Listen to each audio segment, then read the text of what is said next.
What's up, gangsters? How about episode 2 of this adventure with the little 1/48 scale Eduard Mustang? Let's get right into it.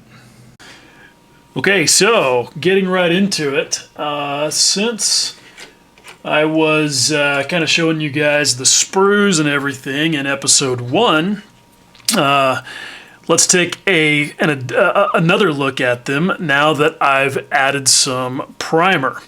Because primer, sometimes the only necessary reason or sufficient reason, whatever you want to say, to put it on parts is so that you can see any molding flaws a lot better. And it does. It makes it a lot easier to see things like, if you look, there is a little bit of a parting line witness. Come on, focus it up. There, you can do it, little camera.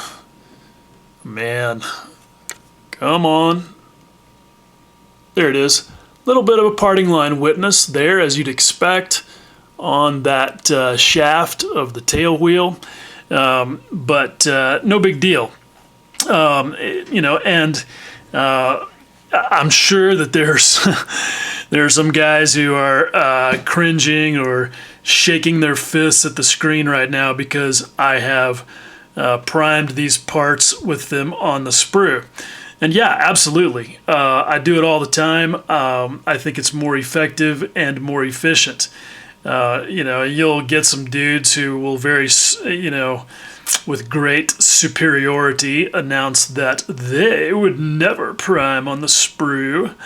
And I'm like, yeah, well, you're dumb. That's just a dumb way to look at it, because there is never, ever going to be a better way to hang on to a part, especially small parts, than the way it comes out of the mold. As long as where it's hanging on to it is not going to interfere with your next operation, your painting, whatever, like these little ribs right here, for example, okay? Those are going to get glued in, and the gate is attached on one of the mating surfaces, which, thank you, Eduard, that is excellent engineering and very thoughtful molding design.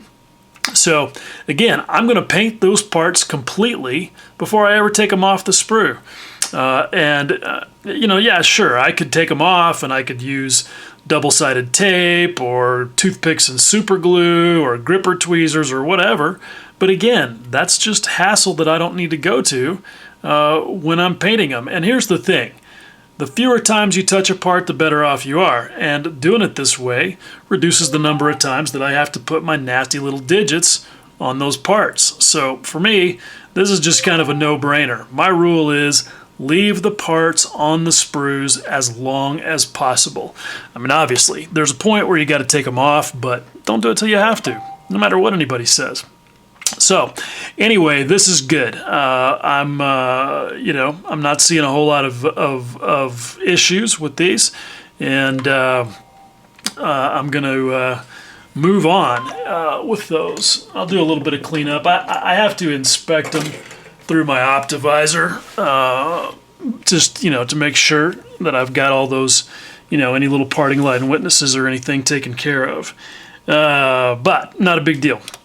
Okay, so as you can see, I've got the major airframe parts out here on the bench, cut loose and dry fitted and taped together. And this is where I started to grumble a little bit. This is not overall too bad as far as dry fitting goes, but I really feel like that a really good sort of measure of the engineering talent and effort that is applied to a model kit design starts to become clear when you do dry fit. If the parts dry fit easily and stay put in their correct position without you having to hang on to them, that's just really good model kit engineering. That gets an A. And this is where Tamiya really, really shines. And, maybe some guys get tired of me constantly, going back to the Tamiya thing, but look, it is what it is. It's true. They just really do a great job of it. And while Eduard has done a really nice job of molding this thing, and the surface detail is fantastic, it's super crisp, all of that stuff is definitely Tamiya level, maybe even a little beyond. The engineering as far as dry fitting goes is not so good. I mean, I'm struggling to even give them a C at this point, having gotten this far through the thing. And here's kind of a good example. This is something that some guys are talking about in SMCG right now, is the fact that the some of these wing interfaces don't line up perfectly. All right. If I hold that there in place, you can kind of see how it's not just automatically staying put and lining up at the, along the entire length of the root. And if I line it up at the front, it doesn't line up very well at the back. Obviously, I'm going to be able to force that without a whole lot of effort. But if there were a little bit more structure inside there, okay, you can see all that's in there is just that pin going from the bottom to the top. If there were a little more structure in there that would force that thing to hold the correct shape, you wouldn't have that problem at all. There's also a little bit of an issue. You can see where it mates up underneath the scoop there, and again, it'll fall all the way in there. It can be completely misaligned. And it's not a difficult problem to solve because you can see what's going on. It's just that they don't make it easy for you the way that Tamiya does. So, yeah, just a little bit of an issue there that I wasn't real happy about. Now, you'll notice that there's a little bit of white styrene there. Yeah, so what happened there? All right, well, yeah, let me yank this apart, and I'll explain you what happened. Basically, the story is that I lost a piece and had to fabricate a replacement, which was, yeah. I have been pretty fortunate. I rarely lose things. Part of the reason is because I can see them pretty well on my floor. I don't have carpet, so if I drop something, as long as I can hear where it lands, I can usually find it. But I have to know that I dropped it, and in this case, I did not know that I lost it. Didn't figure that out until like 4 days later. So, yeah, no love on that deal. And I'll show you what's going on with that, because it is also a little bit of... to me, anyway, it was a little bit confusing in the instructions, and it's worth talking about if I can just get this tape off here. This also, though, is where I want to talk some more about alignment features, because it's like Eduard just kind of hates them. They're not too bad on the wing. It goes together in a and lines up in pretty straightforward fashion. So even though I do think it needs more structure inside, it doesn't have alignment problems. These fuselage halves, on the other hand, you can see once tape's gone, it immediately just flies apart. And that's because there's essentially not any real alignment features. There's some sort of half-ass pins, like there's one kind of right there on the end of that little thing that's supposed to line up with that sort of hole right there, but otherwise there's just really not. And I mean, okay, here's where there's supposed to be some along the spine of the nose and the chin right there, but the pins are essentially non-existent. I mean, they're not pins. They're just little nubs. Not nearly enough to actually hold the thing together. And this is just kind of baffling to me because it's really not a lot of trouble to add proper pin and hole alignment features.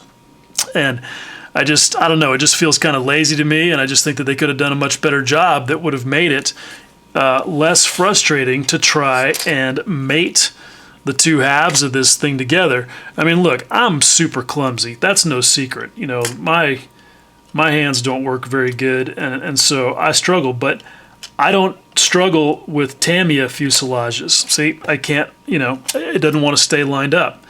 I managed to get it done by just being really careful and getting the tail to engage and then holding it by the tail and then, you know, kind of just getting some tape on there and see, just doesn't want to stay lined up. And to me, that's just poor. That's just not helping you out as a modeler. So, yeah, don't like it. Can't give them a good grade on that part. But what about this missing piece that I had to cob in there? Okay, so that goes in right there, and I'm not at all clear on why that wasn't just molded in there to start with. Maybe they forgot. I don't know, because it's certainly a straight draw from the back side, and I don't see any reason why it wouldn't be from this side as well. So it's almost like maybe they just, I don't know, maybe they forgot and had to add a piece in there. But it's a little bit weird in the instructions. Let me show you here where it happens. So right here, you can kind of see that part G42 is that's actually the one I lost, but you can see it pretty good in that view where those pins are supposed to land, and it definitely does not just drop in there and stay put the way that it's supposed to. You kind of have to deduce that and coax it to be in there correctly. You can see it's not so good on this side, the explanation.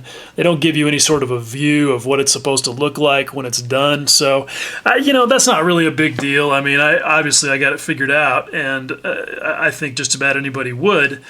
But yeah, it's one of those things where it's kind of like, man, okay, definitely could be better. So, what did I do when I discovered that I lost G42? Once I got G41 in there and I understood what was supposed to be happening, all right, you can see how it's supposed to fit and what it's supposed to do. I think that all it really does is block off the inside end of the flaps. So if you get the flaps down, you don't have a hole right there, which is important. But again, I don't understand why it wasn't just molded that way to start with. So anyhow, I just chopped out some little bits of 40 and 20 thousandths evergreen and glued it in there, and not perfect, but not bad. Certainly will suffice. It's one of those things where you just you're grateful that you can't look at both sides of the model at the same time, right? Hey, it is what it is. I'm just happy it was as painless to fix, and that it's an inside part that doesn't have a lot of penalty. I mean, if you're going to lose something permanently, that's the kind of part you want to lose. So, all right. Anyway, that's where I'm at for now, and I'll see you in just a little bit when I show you the next thing that I've got going on.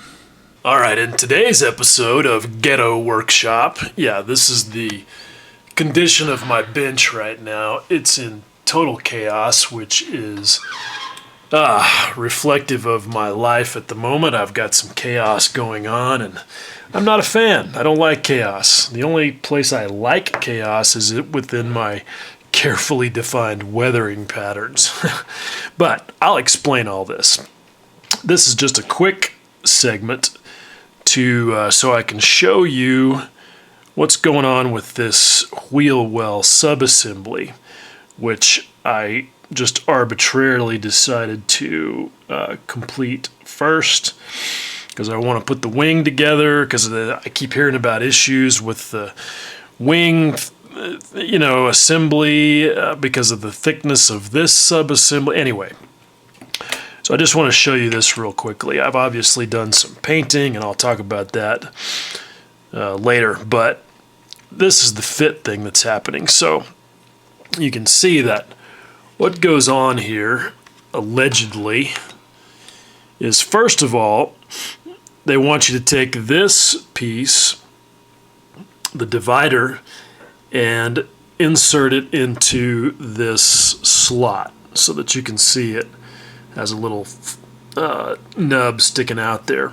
So the first problem I ran into is, would not go in at all. There was interference between the tab and the slot. The slot was just too thick. And the only way I could get it in there was to file it a little bit thinner and then lubricate it liberally with some extra thin and, give it some persuasion. And I got it in there. I could have thinned it more and made it easier, but I just felt like I had enough. Anyway, so that was a little bit irritating because these are not parts that you want to mess around with, especially after painting, because you're going to screw up your paint. Like I had these details painted with good old Tester's aluminum enamel, and I rubbed most of it off while I was wrestling with that. And look, I get that that's my own fault in a way, because that's a potential issue with my basic build strategy. When what I like to do is, number one, as I've said many times, I like to leave parts on the sprue for as long as possible because it makes them easier to handle and to paint. I like to paint parts separately so that I get really clean color separations. For something like this, where you've got the back of that bulkhead and that divider being a different color than that part, the roof of the wheel well, if you paint that after you assemble it, it's just not going to be nearly as easy or as effective to get a really tight color separation. So that involves a little bit of a gamble because you're counting on the parts fitting once you finally take them off the sprue and put them together. Now, with Tamiya, that's not such a huge gamble. You can kind of count on coming out the winner in that little game. Other kits, yeah. And this is an example of where I lost a little bit, but honestly, there wasn't much of a choice. All right? Because again, if you want that color separation. Now, if you're painting the entire wheel well a single color, then okay, you can do that. And this is a good point to talk about that, I guess. If you look at the color call out here, okay, let me find the relevant part of the instructions. All right, so what they tell you here is right there. Okay, anything that's got the little 2 in the square equals, for marking A, aluminum, basically, fine silver, just another aluminum paint. Or if it's markings B through F, it's zinc chromate yellow. All right, so specifically, that's that divider. That's the entire ceiling of the wheel well. It's all of the rear bulkhead and the front bulkhead. Now, I disagree with this for the most part. I completely disagreed with it until about the middle of the day yesterday, and that's because I've never seen any historical evidence to show that Edward's color call-out is correct. And I'll show you what I mean. If you look at this photo right here, you can see what I'm talking about. It was basically mandated by North American that the entire inner surface of the wings was to be coated in yellow zinc chromate primer, and you can see that here. But as weird as it sounds, the inner surface of the wing, in quotes, apparently doesn't include the wheel well, because as you can see, the ribs are separately painted parts, and then they're then attached to the underside of the wing skin. Why they would choose to do it that way, who knows, but as you can see, that's what I've tried to paint here. And I think it looks pretty cool. It adds another level of detail, and I think that this is correct. Now, I posted in a couple of groups yesterday that I did not agree with the Eduard color call out, and then I showed this, and this is part of the reason why I make this kind of post. Somebody popped up with a picture that looks pretty unrestored that does in fact show the entire interior being zinc chromate green. Now, not the weird apple green bullshit, okay? Not that at all. That was not a thing back then, at least not much. Yeah, there's some evidence of it in pre-war stuff, maybe P40s, I don't know, but not at North American. This is zinc chromate green. Okay, and that came out of this bottle right here, which is this great stuff. Zinc Chromate Type 1, Mr. Color, 351, it's lacquer. They were doing this as a set of 3 that had this Zinc Chromate Yellow, which is pretty nice and pretty accurate, I think. And then it had interior gray-green for British aircraft. So this is good. I like to kind of mix and match this to reflect what I've seen in historical photos where these parts were mixed and matched because they got painted individually. So they wouldn't necessarily match because they might not have come out of the same group. They might not have come out of the same batch of paint, whatever. So I kind of like it. It just adds another layer of interest. So you can see I've painted the ceiling of that part in zinc chromate yellow. I've painted these ribs in zinc chromate yellow, and then painted those parts zinc chromate green, and then the front bulkhead in aluminum.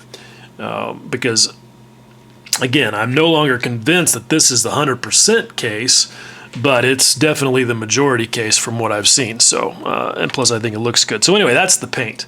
All right, so anyway, to get back to what I was originally trying to point out with this little bit here is, okay, so Eduard's engineering on the bulkheads is one of those things that I think works out better on a computer screen than it does in reality.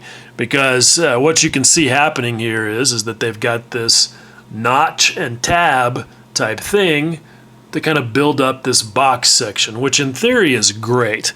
But here's the reality is, because this part, this bulkhead part is so thin, and this part is super thin as well, they're just not perfect off of the sprue. This is one of those cases where, like this part, this bulkhead part, looked good on the sprue, and I guess it relaxed when I took it off because it was way warped. This other side was even worse. And so what I ended up having to do was kind of this weird process. I glued the middle in place with extra thin and then secured it with a little bit of thin super glue. Okay, so then what I would kind of do was work my way along. I'd hold it shut, wick some extra thin in there, and then tack it in place with some extra thin super glue and a little bit of kicker to hold it so that the extra thin, the Tamiya extra thin could do its work. And I just gradually worked my way around until I had the whole thing in place and solid. And that's what I'm going to do to finish this part up today. So that's that. Hopefully this front piece will go on a little bit easier. We'll see. I don't expect it to. Now here's the thing, all right? I can't be critical without offering some solutions. This thing has to be thin because it's got to go on the underside of the wing in this recess. Oh, that's the bottom wing. Anyway, it's got to go on the underside of the upper wing skin. So it needs to be as thin as possible. I get that. This thing, on the other hand, doesn't matter. It could be 1/4 of an inch thick and it wouldn't matter because there's nothing there. So what they could have done at a minimum, because it's molded with the draw being this way and this way, obviously, they could have put some stiffening ribs running across it. They could have made the part thicker overall. They could have put some stiffening ribs. They could have gusseted here. They could have done a number of things to make sure that this part stayed true to shape. And the only sacrifice would have been a little bit of engineering and development time.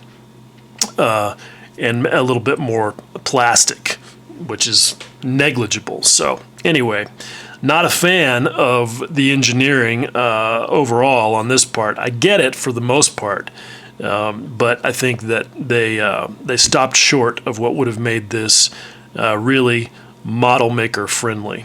So anyway, I'm going to finish this up and we'll come back to it. And 5 minutes later, and I am legit irritated now. Okay, see this piece right here? Okay, it goes on like that. All right, you can see in the instructions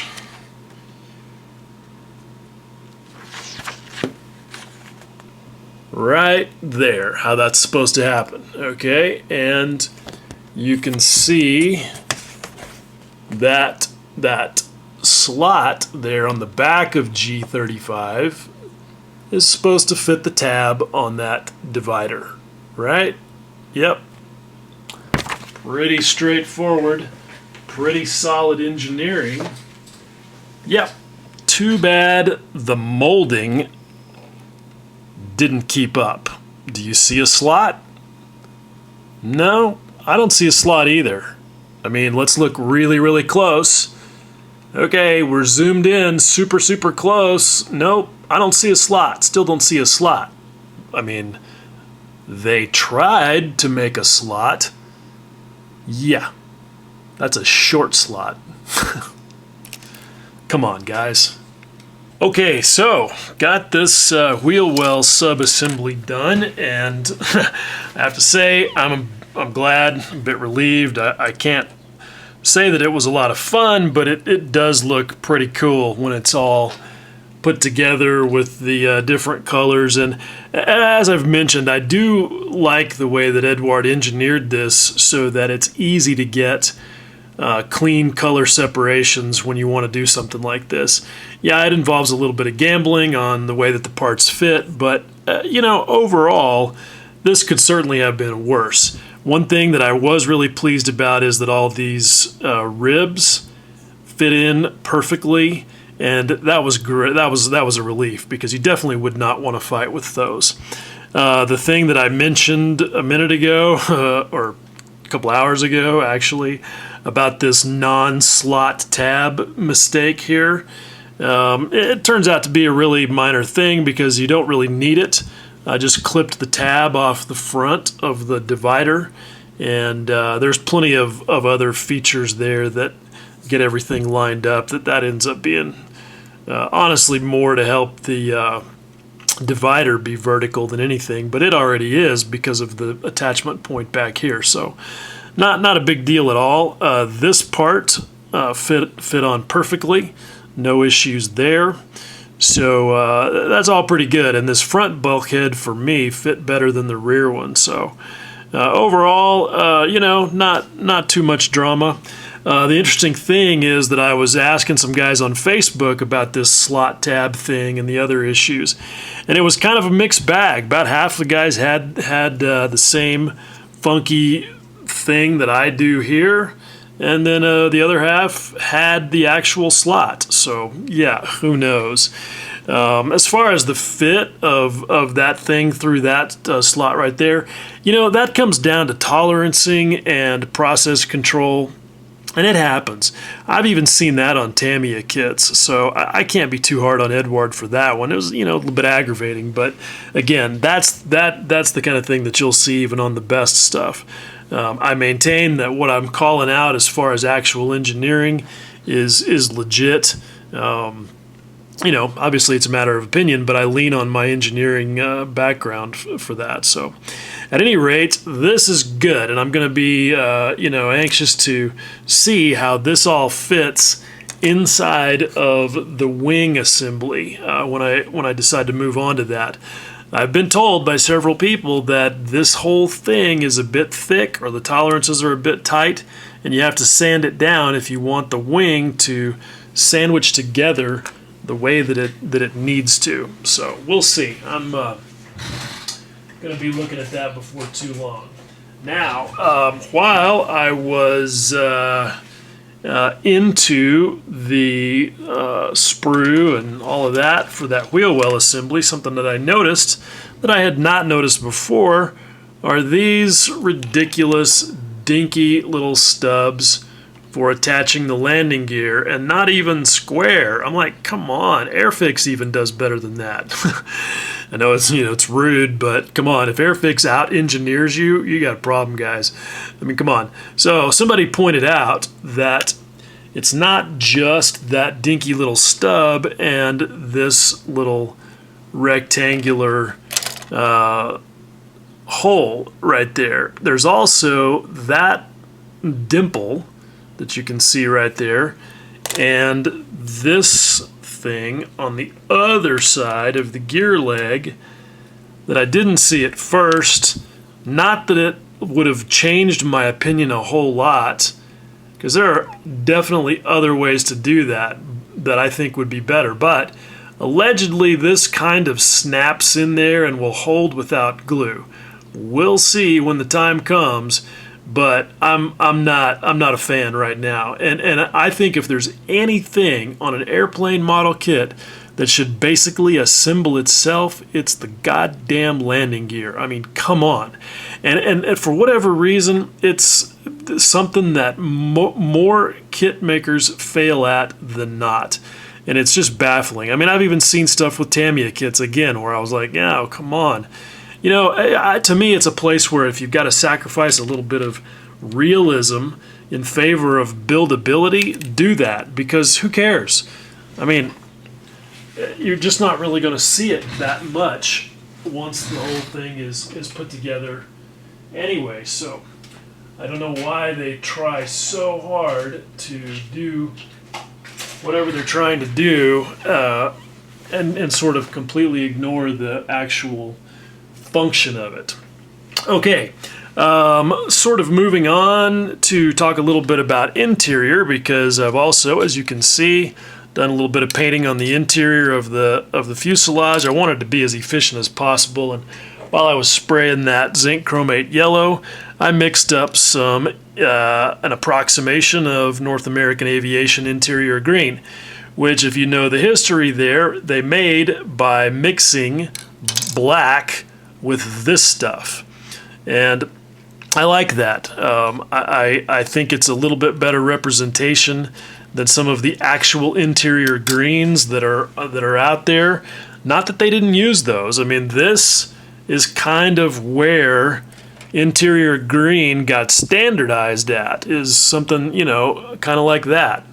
Maybe a little bit darker, but that is essentially what ANA 611 kind of ended up being, and so you'll see a lot of that. Again, people think that interior green is a group of colors. It's really not. Interior green started out as a specific color that looked a lot like this, and then kind of migrated to something like this. But again, regardless, what it's definitely not is some kind of weird green apple color. So I've got most of these, you know, ready for their little bit of masking. There's some places where I've got to do some masking and paint some black and then do some assembly work. But I think I'm going to finish the wing before I do that. Maybe, I don't know. I don't think that I want to permanently glue the top and bottom halves of the wing before I've got the fuselage together, because I need to make sure that wing root joint is going to be good, and don't feel confident in committing 100% to the fitment of that based on my test fitting of the fuselage and wing. So probably gonna hold off on that. Okay, one thing that you may notice that I've done is I've used the so-called magic wash, the homemade acrylic ink wash that I've been messing with a lot on some of these, well, all these parts, some of these parts. And I continue to really like it. It works good. It can be used as a panel line wash, as I've done here, to pretty good effect, as long as you can get it to shift so that you can remove the excess. And again, I'm using 409 for that.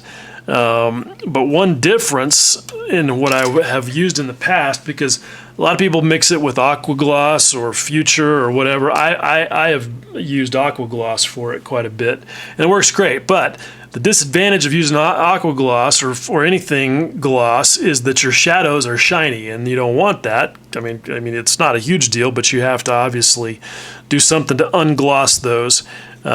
So the mixture that I'm using right now is the clear varnish portion is AK Ultra Matte, which it has been working great. I mean, it's just another clear acrylic varnish, but it also has a reputation for being very fragile, and that works to my advantage in this situation, because when I need to shift the stuff to remove the excess, well, I want it to be fragile, right?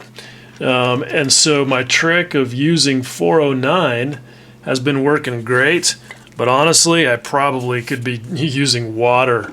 It's because that AK Ultra Matte is just so weak. And people have asked me, well, okay, well, so are you going to put anything on top of it to protect it? And the answer is that if I needed to, yeah, I surely would. Like if I was going to do some oil work or whatever on top of it, because mineral spirits will definitely cause problems with it. But for something like this, where I want it to be this thing is going to be unweathered, basically. This is going to be straight out of the factory. So I don't really want to make this look filthy, so I don't plan on doing any more weathering in there. I just wanted to accentuate all of that wonderful detail, because that's one thing for sure that Eduard really hit it out of the park on this Mustang kit. The detail in this wheel well is just phenomenal. Really, really wonderfully molded, and makes it a lot of fun to build it up. The detail on the piece that you can see through here, these hoses, you can see right there, not quite as crisp. That was a little disappointing given how good everything else was. But, that's kind of background noise in that sub-assembly, so not a huge big deal. Overall, I'm really pleased with the way that this thing looks. And again, it's on the bottom, so I don't have to get super freaked out about it. But at any rate, that's all of that. So here in a minute, I'm going to explain the other part of all of this chaos that's on my desk. But real quickly, before I do that, I do want to give credit where due. And since I've been spending time in the instructions, I want to say I really love these Eduard instructions. They're great. Some of the best I've seen. Not only is it just nicely produced on this glossy paper, but it's just very thorough. And they don't do the thing that a lot of them do, where they try to pack too much into each page, and it's like they're afraid to kill trees. They do a really good job of giving you illustrations that are obviously derived from the CAD work, and you get lots of views, and they give you views of how the parts are supposed to look once they're assembled in a lot of cases. And I love that. I think a really good instruction sheet just makes the model making experience better. I like having a sprue map. That's handy. They show you which parts are not going to be required. They give you some color callouts for some popular colors, although they don't include MRP, which is beyond me because they're kind of from the same part of the world. You'd think that they'd be friends and they'd include the MRP color callouts. But regardless, overall, I think these instructions are fantastic. I think that's at the top of the game for that part of the deal. Okay, so I have gone ahead and added the wheel bay subassembly to the lower wing, and I like the way this went together, and I like the engineering here.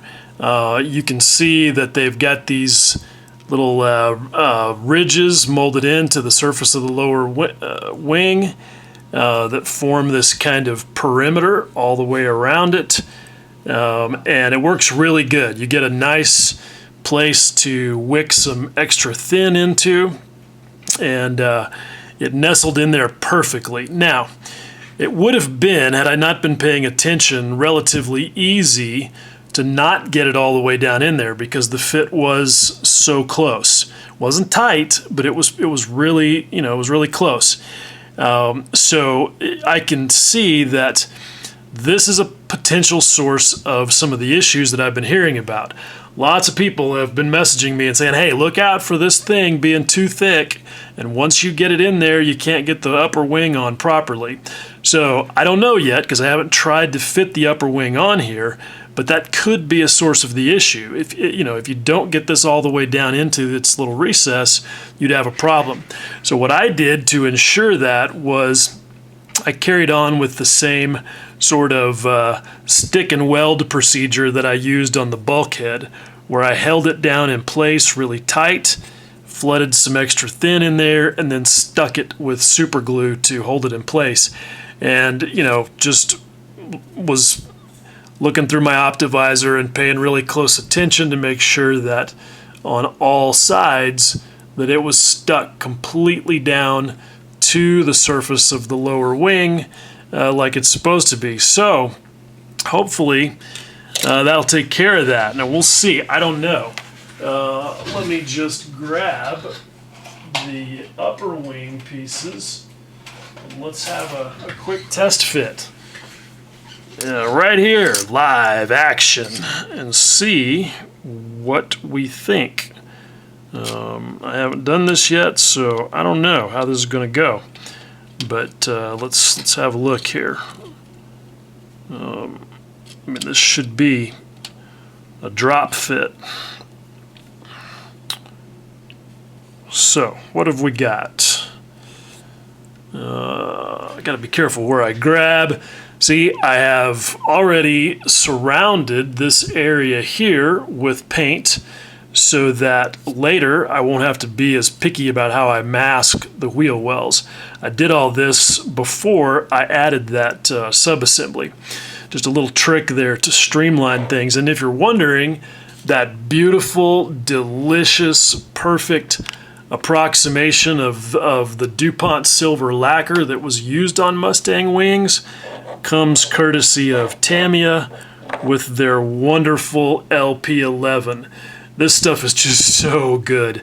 It's one of my favorite paints that I've ever run across. It's lacquer, and when you thin it with Mr. Leveling Thinner, it's just so buttery, delicious. I mean, look, okay, since I'm getting sidelined, that gas tank right there, that is LP11. I mean, it's just wonderful here. It's so wonderful. I'm gonna give you yet another view. I mean, look at that. Look at how delicious and smooth that is. That's right out of the bottle, thinned about 50% with Mr. Leveling Thinner, and no sanding, no clear coat, nothing. Just good stuff. Anyhow, and okay. So anyway, sorry, I keep getting sidetracked. I get sidetracked by wonderful paint. What can I say? All right, so let's see. That part out there still goes on just fine, as you'd expect. Nothing to interfere with that. Yeah, this right here, though, not so much. I mean, you can see I'm pinching on it. It's getting a little misaligned here. Hold on. All right. So I've got it clamped there. Now, when I try to join the leading edge, what happens? Yeah, get some interference right there. And I'm not sure that it's because of the thickness of the thing or what, but it's not just going together perfectly the way that it did. So, yep, this is a legitimate issue, and it's going to bear some further investigation, which I will do and report back. But I want to get this episode over with because it's already like 45 minutes long, and I was going to talk about something else, but I decided to wait a bit, or actually just push it off until the next episode. But the thing that I was going to talk about is this. The whole reason this thing is called the Foil Adventure. But yeah, none of that for now. You have to wait. That's it. Okay, so there you go. I think this is good because I have learned a lot about this kit so far in just my first 2 go-arounds with it, and I hope that this is all information that's useful for you. If you're thinking about building this thing, I think that it, so far what I feel like is, in a nutshell, that it has pretty astonishing detail. The surface detail especially is really, really good. The molding quality is really, really good. And overall, I think the engineering is passable, but it has a couple of places where it's got weak points, in my opinion, where some additional effort or some refinement of the engineering would have made for a more builder-friendly kit. So, that having been said, let me end this one here, and I'll see you in episode 3. And as always, I appreciate you watching. Much love.